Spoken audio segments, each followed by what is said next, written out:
Hello, Johnny Hunt here, and this is a video synopsis of a workshop that I gave at the 2018 Midland Folk Music Festival. And what I would like to teach today are some things not really for beginners, but for people that get to a certain level and things just kind of flatten out. I'm making assumptions that you're already familiar with the chords that most ukulele players know, like C and F and G7 and A minor and D. You know, some of the chords that we see most often, and that you're comfortable fingering those chords and being able to change them in time. I do another series of lessons called the Peanut series, and those classes are all based on learning chords. So I'm kind of making the assumption that you're already at that level and that your primary interest, like about 90% of the people that play the ukulele, is being able to strum along and be able to sing the songs that you like to sing. That's pretty much what I found people have been earnest in about trying to learn how to do.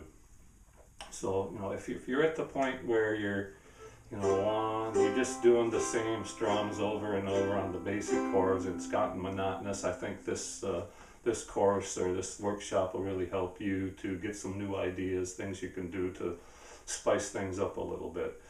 Because there's a series of steps that we all pretty much follow when we're learning to play. The first is just remembering how to make a chord. Like somebody that comes in fresh and has no experience, and they take their ukulele that they got for Christmas out of the box, and they don't even know how to tune it.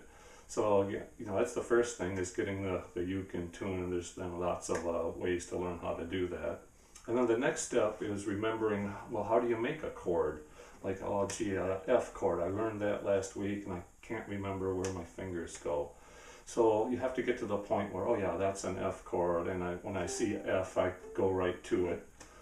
And that the third step is not just knowing where your fingers go, but being able to make a clean chord that all the strings ring out on, and to not have to take an inordinate time to look and make sure everything's just right. Because that's the fourth step, is being able to change chords in time. Now, not that you have to be a rocket and if you're playing polka or something with lots of different chords and they change every 2 beats or so, that's a little bit different. But just the typical songs that ukulele players like to play and sing. So if you're able to pretty much keep up, if you're playing in a group or a group strum situation, and you don't find yourself having to look at the chord chart every 5 seconds or so, I think this course will help you. And so there's a great revelation, because the learning goes in steps. Like I said, you go along and something clicks and you get a little better and you kind of plateau out. But it's like a stair step. That's what I found for the most. It's not just every time you play you get better until you hit the top of the curve and you've arrived at wherever you want to be. Because there's always more to learn. So, if you're at a plateau, I think this is going to be a good way that you can break loose from that and take another step up the ladder. But one of the key things to understand is that I want you to look at your left hand, if you're a right-handed player, and if you count your fingers, thumb, index, middle, ring, and then there's this guy on the end of your hand, okay, and that's called your pinky. And you will find when you begin to use your pinky to play, that opens up a whole world of new possibilities that you probably hadn't considered. So that's pretty much one of the nuggets that you need to grab a hold of in this course, because I'm going to show you some chords where you use your pinky and some techniques so you can get out of the quarter note downbeat strum. Just, that gets monotonous when you have 4 measures going all one after another. So the first thing I'd like to do is teach you what's called a shuffle, and that's a fairly simple thing. It's just taking the 5th degree of the chord, like do, re, mi, fa, so. So is the 5th of the C scale, and doing something with that to make it a little more interesting. And the first thing I want to teach you is the shuffle. So if you make a C chord, you want to use your ring finger on the 3rd fret, of the first string. And what you're going to do is you're going to add and subtract, add and take away what you would do to make an A minor chord. Because theory is important, you know, it can be tedious to learn, but if you don't understand any theory, then every time you see something new, it's all by rote, and your brain just gets overloaded in trying to remember specific things. If you can start to relate, like the circle of fifths is one of the things that I teach in my peanut class, and that's an acronym, People Every Age Need Ukulele Training. And so I teach like about the fourth week, you know, how to use the circle of fifths to, first of all, predict which chords go together, and secondly, see the relationship between those chords in the sense that if you're playing in the key of C, the relative minor in the key of C is A minor. So what you're doing with this shuffle is just adding your index finger, second fret of the fourth string. And I'm just doing the down up strum. And that's all you really have to do to add a little color that way. And that's pretty easy to do. And another variation on the shuffle is, instead of, this is the fifth degree, C, D, E, F, G, your open G string makes a G note. At the second fret, it makes an A note, which is the sixth degree, da, do, re, mi, fa, sol, la. And if you go up one more fret to make, I tend to add my middle finger here at the third fret, and that's another C7th. So, well, no, this is C7th, and you're right, but you have to get in your mind that there's more than one way to skin a cat, and there's more than one way to make any chord. Okay, so this is a C7th also, because it's got that seventh note that you're getting here when you make your one finger C7th that you learned way back when. So, and you get the more of a bluesy feel this way when you do the flat 7, like a C7. And if you're just doing this kind of thing, it makes me think of cowboy songs. The Old West kind of a thing. It's that feel. But you don't have to just use it for cowboy songs. Again, these are just techniques that you can throw in on songs that you enjoy playing, but they get kind of boring sometimes. So that's the C chord shuffle. And you know, if you've been playing long enough to still be with me here, that the 4 chord in the key of C is F. So you go to make an F chord, which I would designate as 2, 0, 1, 0. Second fret, open string, first fret, open string. And if you have the circle of fifths, or you know a little bit about theory, you'll know that the relative minor for the F chord is D minor. Okay, and if you know how to make a D minor, you know that it's just a matter of adding your ring finger at the second fret of the C string.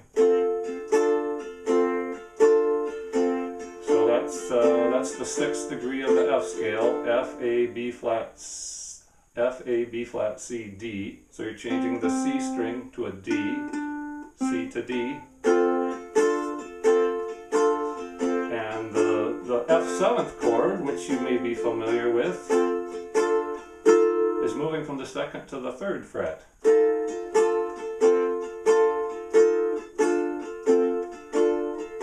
And the more you move your fingers, instead of having to move your whole hand, the better you're going to do for making chords without having to stare. Because you can only focus on one thing at a time. And I see a lot of people, they've got their music in front of them, and they never look up. And I play by ear pretty much, because I've been playing instruments for like 45 years, and it takes time. When people ask me, well, how can you do that? My answer usually is experience. And, you know, if you just picked up a uke 3 months ago, then you're not going to have that experience, obviously. So I just want to share some of the things I've learned and try to help you focus in on getting some of the basic steps down that we just talked about, and so you can focus on these new things and make that, you know, what you're trying to take away. Any workshop you go to, Well, if you can take one thing away that sticks and that you can use, that's been a productive workshop. So anyway, here's the shuffle on the F chord. Back to C.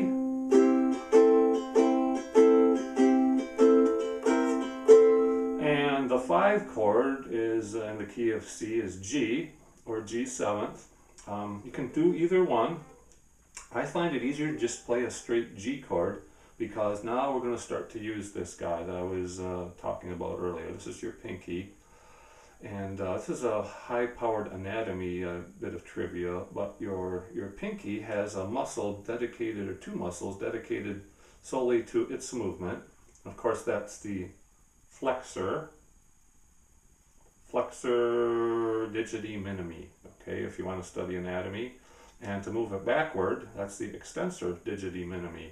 And these other 3 fingers in your hand have a common muscle and just tendons that go to each of the 3 fingers.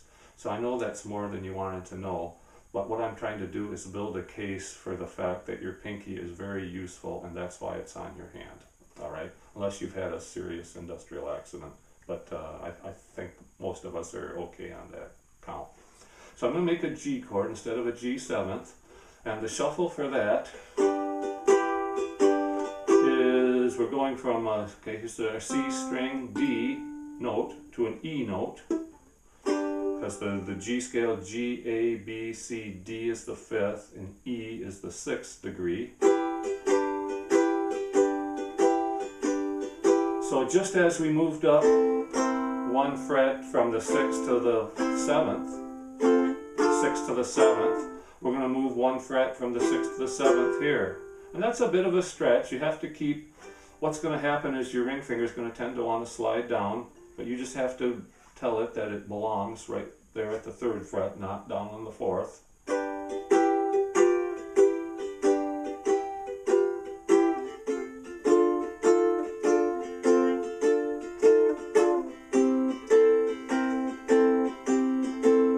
G7th or G. And then back to C you go, okay? So there's 3 chords. You know, C is our favorite key, but I want to show you some other chords that you use too. The first week in my Peanut series I teach the C family, which is C, F, G7th, and A minor.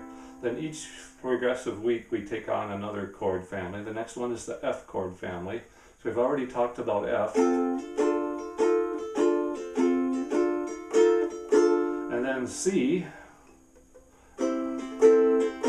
There's your C7th. Okay, you say, well, F is usually the 5 chord, in most keys is usually a 7th chord. You know, like C is G7th instead of just G major. Okay, F is usually C7th instead of C major. But I'm going to suggest you go ahead and make the C, which we've already covered that. Okay, and the new chord that students don't like so much is B flat. And there's there's a lot of ways to make a B flat, but you know, you can do it this way: 3rd fret, 2nd fret, and 2 on the 1st fret. I'm a bar chord guy. I like that. I like the bar better, but you choose whatever floats your boat, whatever makes you happy there. You can make your B flat either way. And it's a closed chord, and that's the next thing we're going to talk about a little later is closed chords. So anyway, here's F. And again, we're using our pinky at the 3rd fret of the 2nd string, which turns this A B flat into a C, and then into a D flat,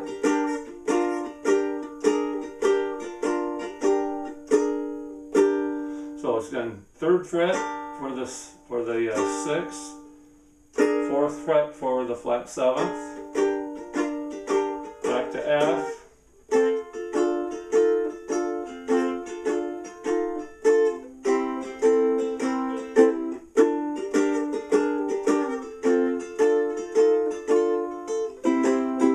That's a turnaround. When you go from one verse to another, if it kind of ends on the root chord and you still got another measure to fill, you go to the 5 chord, which in the case of F is F, A, F, G, A, B flat, C. And that takes you back to the downbeat for the next verse on your F.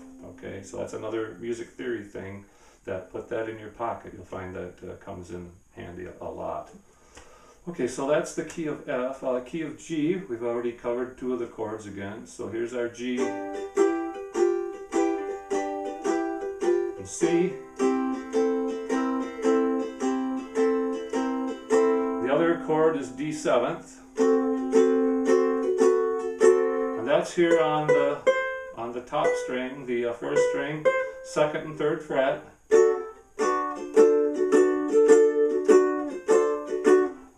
Whatever one you want to make, it's up to you. You make the two-fingered D7th, okay? It's a little different. See, this is a tough one to do. To get the good clean sound on the second string and leave the first string open. So I probably would go with the D7th here.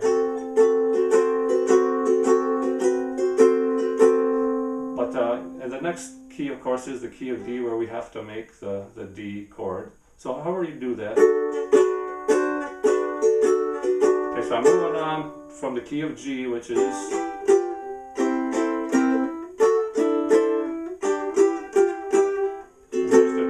back to D7th, and then back to G, which when we're in the key of G.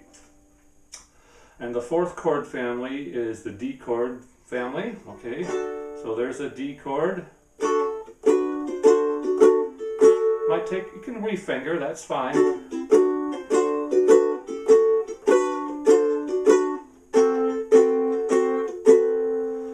You can get away with playing a D7th when you're in the key of D for a blues song, okay? Because blues songs use a lot of 7th chords, all right? But I would suggest learning it, you know, however you make your D chord. And then the 4 chord in the key of D is G, D, E, F sharp, G. Back to D. The 5 chord in the key of D, again, circle of fifths. The 2 chords, if this is D, you're going to have G and A on one side and the other, because those are the chords you will see most commonly associated with that, with the key, whatever key you're in. Okay, so the 5 chord in the key of D is A. So here's A, 2nd fret, 1st fret, open, open. We're going to use our ring finger at the 2nd fret and our pinky at the 3rd fret of the 2nd string, the E string. And back to D. There's your turnaround, your A chord, your A7th.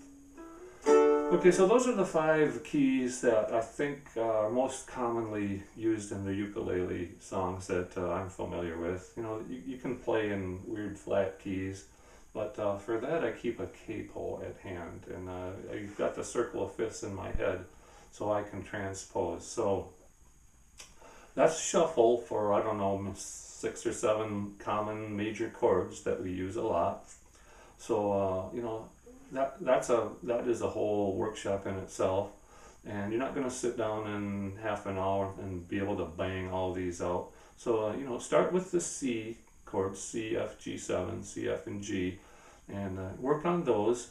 And you know, so when you get in where you're playing a song that's hanging on one simple chord for a long time, like Clementine, oh my darling, oh my darling, oh my darling Clementine, you are lost and gone forever, dreadful sorry Clementine. Probably not going to use the flat 7 too much. It depends on the song. You have to go by what your soul tells you to do, okay? Don't be rigidly tied into ideas that are somebody else's. Make songs your own, because when you're doing music, it needs to come from the soul, it's not just a technique thing. You can get away with a lot of technique flubs if you put your heart into it, and so that's what I have found to be the case anyway. So the other thing I want to go over today is what we call movable chords. And again, that's where Mr. Pinky's gonna, it's again a quantum leap in the things you can do when you get familiar with your pinky and start using it. So, and what that involves basically is taking chords that you already know, and if you find an open string, use your pinky there, all right? So this is this G chord we all know and love. This is a closed G chord. When you play closed chords, there's another thing you can do. That's this kind of a percussive thing, where you strum and release the pressure right after you strum. You can't do that if you leave a string open. So I can do these three strings that I'm fretting, but this guy's going to ring out, and it ruins the effect. Okay, you can't really get away with it. So put your pinky, get it out and give it a kiss for encouragement, and put it on the 4th fret over your G chord of the 4th string. That becomes a movable chord. I'm going to show you a song a lot of you groups play. You can play the whole song with just this one shape, and that's Bad Bad Leroy Brown. So in the key of G. Oh, the south side of Chicago, move down 2 frets to A, is the baddest part of town. And if you move down 3 frets to B flat, go down there, you better just be aware of a man named Leroy Brown. Now Leroy, he's a gambler, go to A 2 frets. See, he liked his fancy clothes, 2 more frets to B 7th, and he liked to wear 1 more fret to C.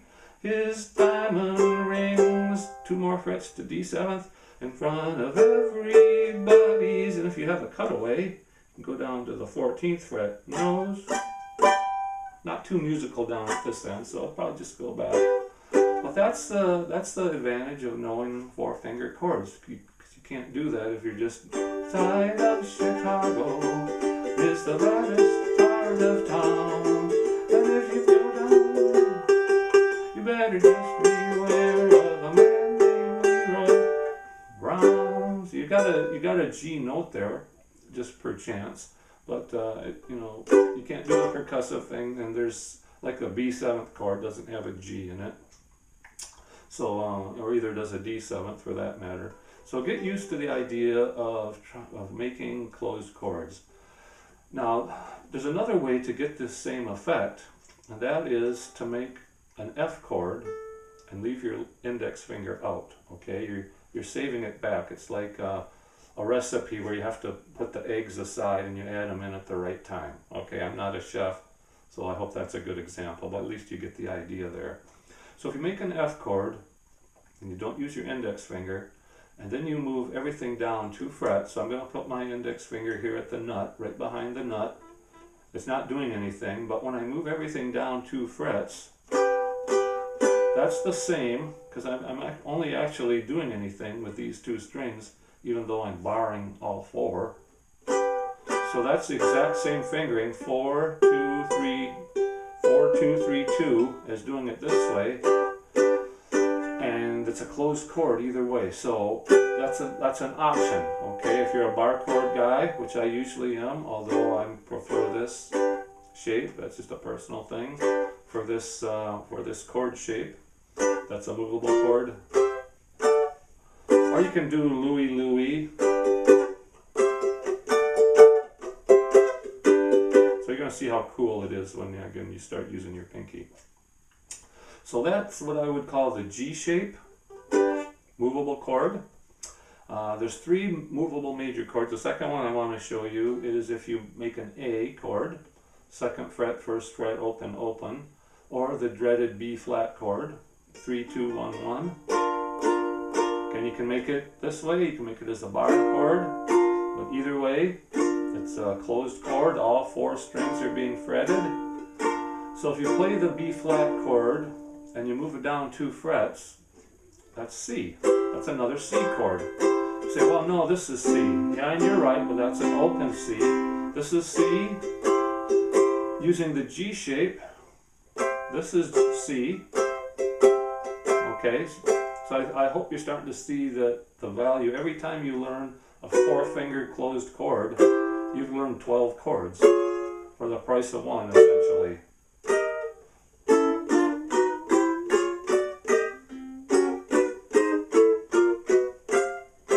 So that's the, I would call that the A or B flat shape. So it's 3-2-1-1 for B flat, and it's 4-3-2-2 for D. And it's, I don't know, we just keep going, it's 7-6-5-5 for D. So there's another D chord. So that's the second bar chord shape. And then the third bar chord shape is what I call a long D. Okay, so here's D that we're used to playing, second, second, second fret open. We got that open.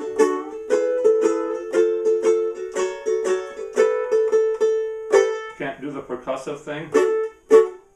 But if we make a bar at the second fret and move down 3 frets to the 5th fret on with our pinky, you'll recognize if I move everything up 2 frets, 1, 2, there's our friend the C chord, the first chord we probably ever learned. Okay, I'd probably make it this way, but if I have to bar, I'm going to use my pinky here. If you want to do this, it's awkward. You know, if you have huge long fingers that are about 1 knuckle longer than mine, I imagine you can do that. What I recommend making it this way. So there's another D chord, and here's a D chord, and here's a D chord. So again, all up and down the neck. These are called chord inversions, and so I hope you see that, yeah, this is our home base C chord when we started out. This is a better C chord. We can do the shuffle this way, just like we did with B flat, when we were learning the F chord series, the F chord family. So see, everything crosses over, and that's why I feel like these are two topics that blend together well, because you can do the shuffle out of the closed positions just as much as in the open positions with the early chords that we learned early on in our ukulele career. So and then we got, and then I got the long D.